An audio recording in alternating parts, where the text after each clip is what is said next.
I think one of the things is too, like a lot of people see the money and everything that comes with it, the money, the celebrity, the fame, and all the things, which is great, right? Like, you know, a lot of people, some people trade it back in, some people like, no, I won't trade this.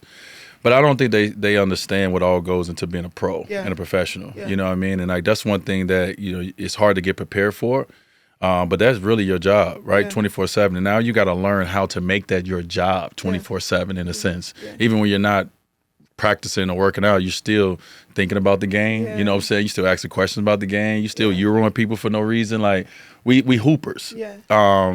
And so it's so much that go into being like a professional that people don't get a chance to really see. And it's really a lot. And you still got to perform every day in practice and every night, you know. And so it's a lot being a professional. A lot of people just get caught up in the clicks and the views and the money and the fame.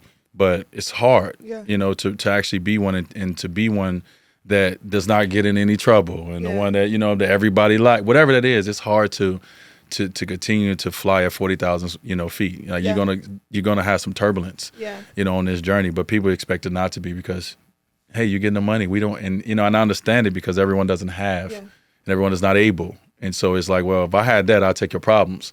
It's a lot of things to, you know, for Angel Reese to be Angel Reese. You know, in a sense. Realize it. How many years did you have? How many years did you actually wait to win your first championship? 3 years. 3 years. I won in my third year. What was crazy? What was the feeling? It was crazy. I know it was a great It was feeling. crazy. Yeah, I mean, like, you know, like I said, when I first came in, we weren't that good, but we ended up making the playoffs. And then, man, I got gifted one of the greatest centers of all time in my second year. I got gifted to play with Shaq. And we started building something that second year, and I was, you know, and it was expectations. Like my rookie year was just let's have a little fun, let's put up some stats. Let's do it. The next year was like, oh wait, we gotta like win a championship. And then the third year we made some trades, brought Gary Payton in, Antoine Walker, James Posey, Jason Williams. Like we brought some veteran guys in and put them around, you know, obviously Shaq and myself and me and UD. And like we figured out a way to win. And like I couldn't believe it. Like I couldn't believe in my third year, 24 years old, like everything I've been through, the academically ineligible, you know, all the things that people said about me. Like I've never been like the best. And at that moment I was standing up there holding that finals MVP trophy. Like that's for me was like that feeling was surreal. That out of body was crazy. What was the first thing you did? You turned up?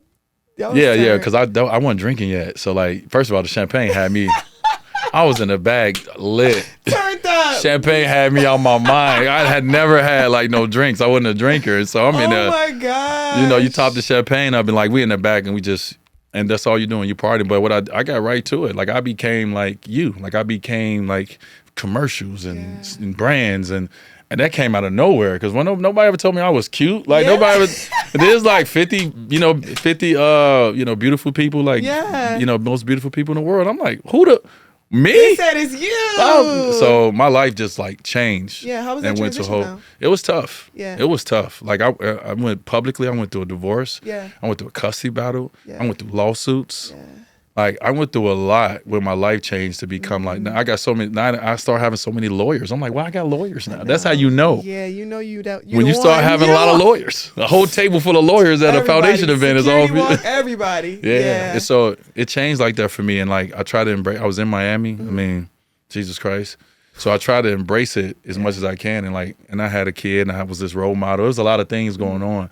And I was just trying to like balance it all as much as I can. And then sometimes, man, that bag get heavy. Yeah. And it falls sometime. And then you might see that in your personal life or you might see that in your game. Yeah. And so it became a lot on my shoulders I was trying to carry. Yeah, after you won that championship, the mindset, I mean, obviously people, they win a championship, like you wanted more. You didn't just want that one championship going into it.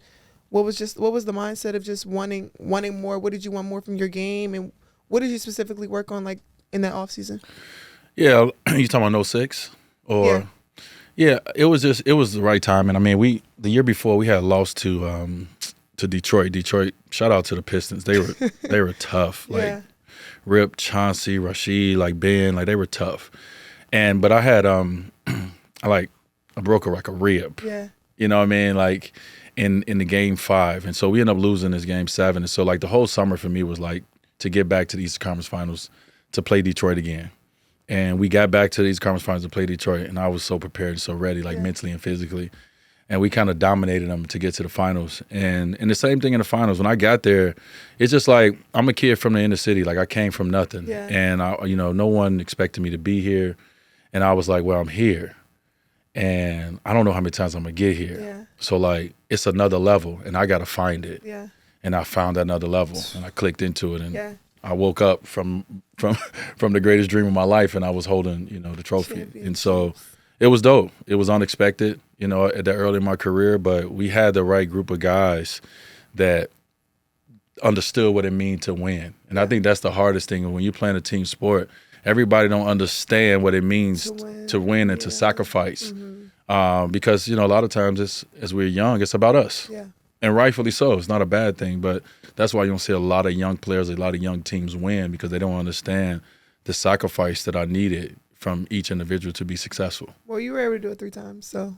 I sacrificed. Yeah, I'm sure. Yeah. I mean, because you also played with a lot of great players. Yeah. Obviously. You played I play with people who need the rock. Yeah. You know what I'm saying? That's what I'm saying. Everybody always is like, it's not enough balls, it's not enough balls, but you made that sacrifice to win that championship. And because the first championship, you had the ball. I had the rock. Yeah, you had the rock. Yeah, I had the rock. But by the third one, I mean, Brian had the rock. You still had the rock, but Brian had the rock. Well, I had to figure out a way to get the rock. Yeah, Brian had the rock. That's not like normal. Like you don't have a lot of teammates where they're willing to make that sacrifice. Like one of my teammates, Michaela.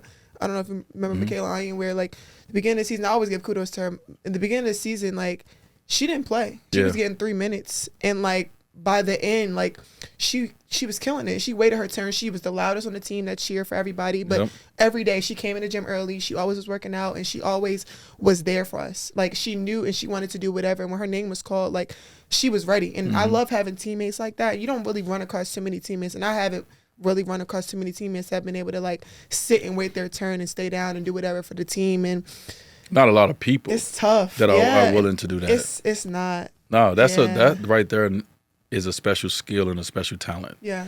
Right? It's like your ability to be able to rebound. That is, I can't say it's uncoachable because you can teach someone how to do work early, but like some of that is innate. Yeah.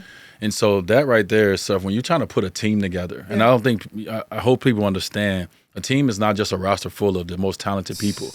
That's called the All-Star Game or the Olympics. Yes. A team is a roster full of a group of individuals put up that can all play their role to perfection, and that's how you get to the point of winning the championship. And so someone who has that mentality like that's an unbelievable teammate. That's someone they be like, who your favorite teammate?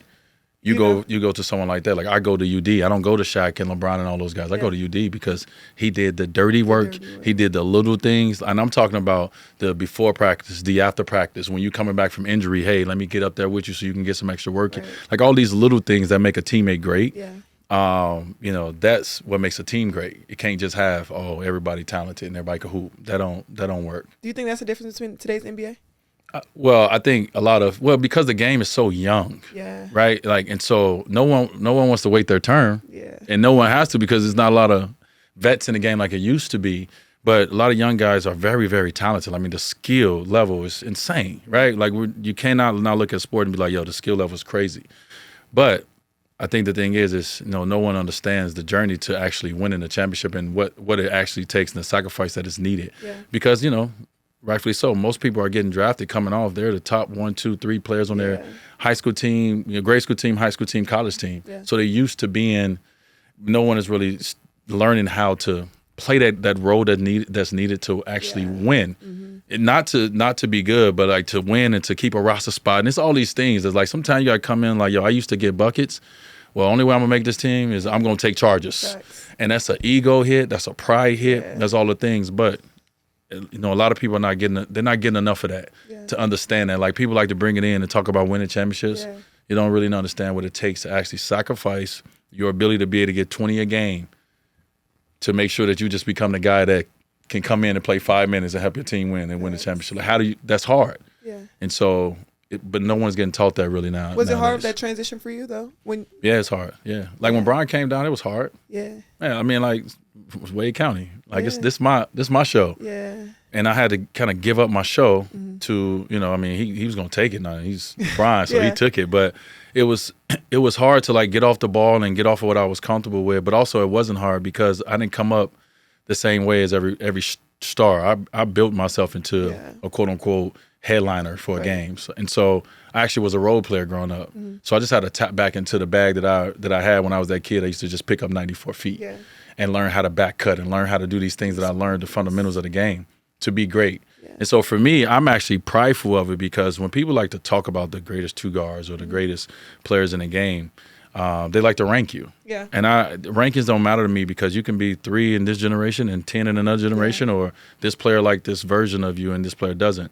But for me, it's a complete game. It's not just, I wasn't just a 3-point shooter. I wasn't just, I did a lot of things in the game of basketball, and I was pretty good at them all. And so I feel like when they try to compare me to most people, I'm like, nah, yeah, he do this like I do, but he don't do that.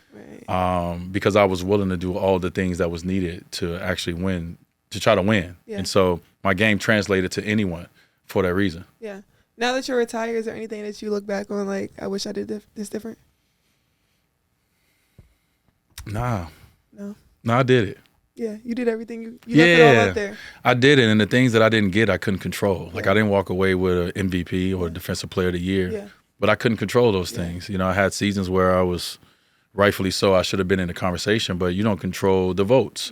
And so once I stopped looking for praise through men, I stopped caring about things like that, and I started just understanding, like, I'm a kid from the inner city of Chicago that got a chance to live the dream out, and I got a chance to do all the things in the middle of this dream that I actually wanted to do, like go to All-Star games, play with great players, meet my favorite players. Like, you know what I'm saying? Like, all the things I got to do, and actually be pretty good at this game as well, and walk away as one of the best. Like, I have nothing but to give back to the game. That's all I got left for the game now, is to give back, whether it's been an investor into Chicago Sky or the Utah Jazz, or it's been a mentor to a lot of players, or whatever my role is, being a broadcaster. Whatever that role is for me. I just heard Brian say it too, and I heard Melo say, like, our goal now is just, we just want to keep giving back to the game, because the game gave all of us so much. Yeah. Yeah. Well, yeah, we appreciate you being an investor. Obviously, we have so much to grow and do, and little time.